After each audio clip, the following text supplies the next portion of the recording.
जय हिमालय जय भारत। संसार भर में हिमालयी लोग यूट्यूब चैनल देख रहे आप सभी का स्वागत है और मैं हूं भारत की राजधानी नई दिल्ली से डॉक्टर हरीश चंद्र लखेड़ा। इस बार केरल के ईसाई ब्राह्मणों के इतिहास को जानते हैं। ईसाई बनने के बाद भी केरल के सीरियन क्रिश्चियन या सेंट थॉमस ईसाइयों ने सदियों तक ब्राह्मणिक परंपराएं निभाई। Anthropology of the Syrian Christians, यह किताब 1926 में एल के अनंत कृष्ण अय्यर ने लिखी और उनके अनुसार सीरियन क्रिश्चियन ने जनेऊ, कुडुमी, मिन्नू और मंत्रकोड़ी जैसे रीति रिवाज अपनाए। थारिसापल्ली कॉपर प्लेट्स, जो कि 1900 सदी की रचना है, में उनकी उच्च सामाजिक स्थिति जैसे व्यापारिक विशेषाधिकार और 17 जातियों के स्वामी का दर्जा दर्ज है। ब्राह्मण मूल के परिवार, विशेष रूप से पाकलोमट्टम ने आर्कडियाकॉन की भूमिका निभाई। The Indian Christians of Saint Thomas, L.W. Brown, ये उनकी किताब है, के अनुसार 16वीं शताब्दी तक गावर्गिस और थोमा जैसे पादरियों ने स्वदेशी नेतृत्व प्रदान किया। डायम्पर सिनोड 1599 ने इसे कमजोर करने की कोशिश की। आखिर यह क्या थी परंपराएं, इसी पर मैं विस्तार से बात करूंगा। लेकिन जब तक मैं आगे बढ़ूं, आपसे अनुरोध है कि हिमालयी लोग यूट्यूब चैनल को सब्सक्राइब अवश्य कर दीजिएगा, जिन्होंने अब तक ऐसा नहीं किया है या जो चैनल पर नए हैं, और मेरी सत्यमेव जयते चैनल को भी देखिएगा। यह आप सभी से विनम्र अनुरोध है। ईसा मसीह के 12 शिष्यों में से एक थे संत थॉमस, या जिन्हें सेंट थॉमस भी कहते हैं। वे 52 ईस्वी में मालाबार तट केरल पहुंचे। किंवदंती के अनुसार वे मलयाली राजा गुंडफोरस या चेरा राजा के दरबार में गए। वहां नंबूदरी ब्राह्मण यानी उच्च वर्ग के पुजारी तर्पण कर रहे थे, यानी अपने पितरों को जल अर्पण कर रहे थे। ब्राह्मण पानी हवा में उछालते थे, जो तर्पण का हिस्सा था। थॉमस ने प्रार्थना की और चमत्कार हुआ। जलधारा हवा में रुक गई, इंद्रधनुष बनी या वापस लौट आई। इससे प्रभावित होकर 7 प्रमुख ब्राह्मण परिवारों ने ईसाई धर्म स्वीकार कर लिया था। इनमें से प्रमुख थे पाकालोमट्टम, शंकरपुली, कल्ली, कलियाकल, कोईकारा, पल्ली और सथनार।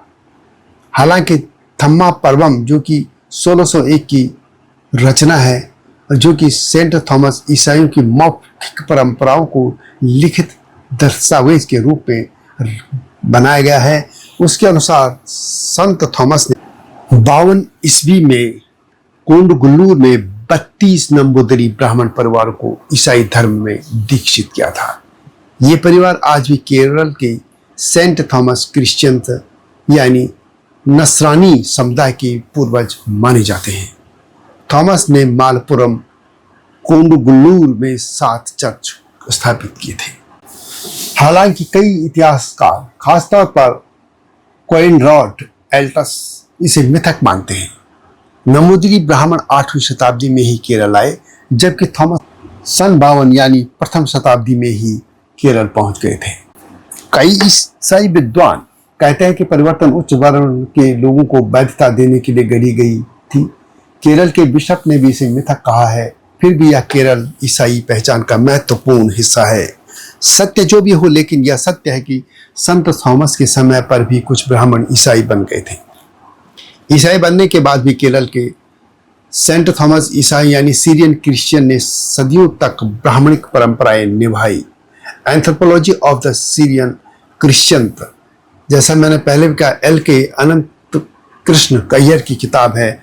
उन्होंने लिखा है कि जनेऊ, कुडुमी, मिन्नू और मंत्रकोड़ी जैसे रीति रिवाज वे अपनाते रहे। थारिसापल्ली कॉपर प्लेट्स, ये 9वीं शताब्दी की रचना है, में उनकी उच्च सामाजिक स्थिति जैसे व्यापारिक विशेषाधिकार और 17 जातियों के स्वामी का दर्जा दर्ज है। ब्राह्मण मूल के परिवार, विशेष रूप से पाकालोमट्टम ने आर्कडियाकॉन की भूमिका निभाई थी। केरल के सेंट थॉमस ईसाई, जिन्हें सीरियन क्रिश्चियन या नासरानी कहा जाता है, भारत के प्राचीनतम ईसाई समुदाय में से हैं। थम्मा पर्वम के अनुसार संत थॉमस ने जब ब्राह्मणों को ईसाई बनाया तो वहां के पलायूर का शिव मंदिर जो था उसे चर्च बना दिया। ब्राह्मण से ईसाई बने लोगों ने तब भी जनेऊ मिन्नू जैसे रीति रिवाज अपनाए थे। केरल के ये ब्राह्मण मूल के सेंट थॉमस ईसाई अंतर विवाह यानी एंडोगैमी को प्राथमिकता देते रहे। The Oxford history of Christian church 2010 Robert Eric Frykenberg ने द हिंदू 2018 के अनुसार ग्रामीण क्षेत्रों में कुछ परिवार आज भी ब्राह्मण वंशज परिवारों में विवाह करते हैं। हालांकि शिक्षा, शहरीकरण और वैश्वीकरण ने अंतर समुदाय विवाहों को बढ़ावा दिया है। सीरियन ईसाई अब लैटिन कैथोलिक, अन्य ईसाई समूह और कभी कभी गैर ईसाइयों से भी विवाह करते हैं, जिससे उनकी पारिवारिक शक्ति कम हुई है। केरल के ईसाइयों के इतिहास में ब्राह्मणों की भूमिका को लेकर जो भी कहानियां हों, किंवदंतियां हों, लेकिन इतिहासकार जैसे कि Pius Malekandathil, maritime India and the Indian Ocean, ये 2010 की रचना है, और केशवन बेलुथट, ब्राह्मण सेटलमेंट इन केरल 1978, पहली शताब्दी में केरल में ब्राह्मणों की उपस्थिति पर सवाल उठाते हैं। इनका मानना है कि सेंट थॉमस ईसाई समुदाय 4वीं या 8वीं शताब्दी में पारसी ईसाई व्यापारियों जैसे कनाई थोमा के साथ विकसित हुआ। फिर भी the Indian Christian of Saint Thomas 1956, L.W. Brown और कुछ DNA अध्ययन 2013 ब्राह्मणिक जीन पूल की उपस्थिति का समर्थन करते हैं। यानी इन ब्राह्मण मूल के ईसाइयों में ब्राह्मण जीन्स मिले हैं। ब्राह्मणों के ईसाई बनने को लेकर एक कथा भी प्रचलन में है। जो ब्राह्मण ईसाई बन गए थे उन्हें ब्राह्मणों ने श्राप दे दिया था। पलायूर में चमत्कार के बाद जो ब्राह्मण ईसाई नहीं बने उन्होंने भूमि को बंजर होने का श्राप दे दिया था। The Christians of Kerala 1993 Susan Viswanathan के अनुसार यह कथा सेंट थॉमस ईसाइयों की श्रेष्ठता और हिंदू ब्राह्मणों की हार का प्रतीक मानी जाती है। श्रापित क्षेत्र की कहानी में बताया गया कि पलायूर की फसलें नष्ट हुई और भूमि अनुपजाई हो गई थी। यह कथा केरल में सामाजिक परिवर्तन को दर्शाती है, जहां ईसाई व्यापारियों ने बौद्ध जैन प्रतिद्वंदियों को पीछे छोड़ दिया था। ब्राह्मण ईसाई बने ब्राह्मणों को श्राप देकर उस भूमि से कहीं और चले गए थे। केरल में नसरानी शब्द सेंट थॉमस ईसाइयों के लिए, जैसा मैंने पहले भी कहा, इस्तेमाल होता है, और इस समुदाय की उत्पत्ति यहूदी प्रभाव के साथ साथ नमूदरी ब्राह्मणों और अन्य स्थानीय समूहों की भूमिका भी इसमें महत्वपूर्ण मानी जाती है। यह भी कहा जाता है कि सीरियन ईसाई समुदाय में यहूदी, ब्राह्मण और अन्य स्थानीय समूह जिनमें नायर और चेरा शासक वर्ग के लोग हैं वो भी शामिल हुए थे। यह भी कहा जाता है कि सीरियन ईसाइयों की पहचान हिंदू, यहूदी और सीरियक प्रभावों का मिश्रण है। 4वीं और 8वीं शताब्दी में केनाई थोमा जैसे फारसी ईसाई व्यापारियों के आगमन ने इस समुदाय को मजबूत किया और ये साउथिस्ट कहलाए जो यहूदी मूल के नहीं थे। सीरियन ईसाइयों ने ब्राह्मणों के समकक्ष विशेषाधिकार प्राप्त किए, जैसे जनेऊ पहनना और राजा के सामने बैठने का अधिकार। Anthropology of the Syrian Christian के अनुसार यह उनकी ब्राह्मणिक पहचान को दर्शाता है।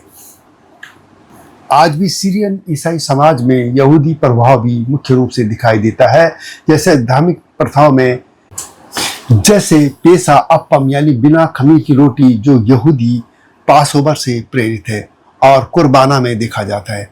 हालांकि उनकी सामाजिक और सांस्कृतिक प्रथाएं जैसे मिन्नू और मंत्र कोडी अधिक ब्राह्मणिक प्रभाव दर्शाती हैं। यह भी कहा जाता है कि कुछ परिवार आज भी अपनी ब्राह्मण वंशावली पर गर्व करते हैं, लेकिन वैश्वीकरण ने अंतर समुदाय विवाहों को बढ़ावा दिया है, जिससे उनकी यहूदी या ब्राह्मणिक पहचान कमजोर हुई है। यह भी बता दूं कि यह सीरियन शब्द इनके लिए क्यों इस्तेमाल होता है। वास्तव में सीरियन शब्द का संबंध सीरियक भाषा और पूर्व की चर्च की परंपराओं से है। सीरियक अरामाइक भाषा का एक रूप है जिसे यीशु मसीह और प्रारंभिक ईसाइयों ने इस्तेमाल किया था। आज यह शब्द थॉमस ईसाइयों के लिए व्यापक रूप से प्रयोग होता है, चाहे वह पूर्व सीरियक हो या पश्चिम सीरियक रीति का पालन करें। केरला माइग्रेशन सर्वे 1998 के अनुसार सीरियन ईसाई सामाजिक आर्थिक रूप से प्रभावशाली है और उनकी ब्राह्मणिक प्रथाएं जैसे विवाह रीति रिवाज, निन्नु, मंत्र कोड़ी अभी भी कुछ हद तक प्रचलित हैं। एक बार फिर से बता दूं कि सेंट थॉमस ईसाइयों ने मध्य युग में कई ब्राह्मणिक प्रथाएं अपनाई थी, जिनमें जनेऊ और कुडुमी प्रमुख हैं। Anthropology of the Syrian Christian 1926 L के अनंत कृष्ण अय्यर की पुस्तक के अनुसार सीरियन ईसाई पुरुष जनेऊ और कुडुमी रखते थे। डुआर्टे बारापोसा 1519 ने पुरोहितों के कुडुमी का उल्लेख किया है। इसी तरह यदि हम विवाह रीति रिवाज की बात करें तो मिन्नु यानी मंगलसूत्र पहनते थे महिलाएं, और मंत्र कोडी यानी पुरवा कोडुकल, मधुरम, बेपू और चांतम चारथल नंबूदरी प्रभाव को ये दिखाते हैं, क्योंकि ये लोग भी यही करते थे और नंबूदी ब्राह्मणों के पास भी यह परंपरा थी। इसी तरह हम सामाजिक तौर पर बात करें तो थारिसापल्ली कॉपर प्लेट्स 9वीं शताब्दी के अनुसार सीरियन ईसाइयों को व्यापारिक विशेषाधिकार, कर छूट और राजा के सामने बैठने का अधिकार मिला था और उन्हें 17 जातियों के स्वामी का दर्जा प्राप्त। बाद में 16वीं शताब्दी में पुर्तगालियों के आगमन ने सीरियन ईसाइयों की प्रथाओं को प्रभावित किया था। डायम्पर की सिनोड 1599 ने जनेऊ, कुडुमी और तिलक जैसी ब्राह्मणिक प्रथाओं पर प्रतिबंध लगा दिया था, क्योंकि इन्हें कैथोलिक मालिकों के खिलाफ माना गया था। A history of Christianity in India Neill, इसमें हिंदू पड़ोसियों के साथ उनकी बराबरी कम हुई और फिर भी कई परिवारों ने ग्रामीण क्षेत्रों में इन प्रथाओं को गुप्त रूप से बनाए रखा था। आज सीरियन ईसाइयों की संख्या केरल की जनसंख्या का 12.5% है और सामाजिक आर्थिक रूप से वे प्रभावशाली हैं।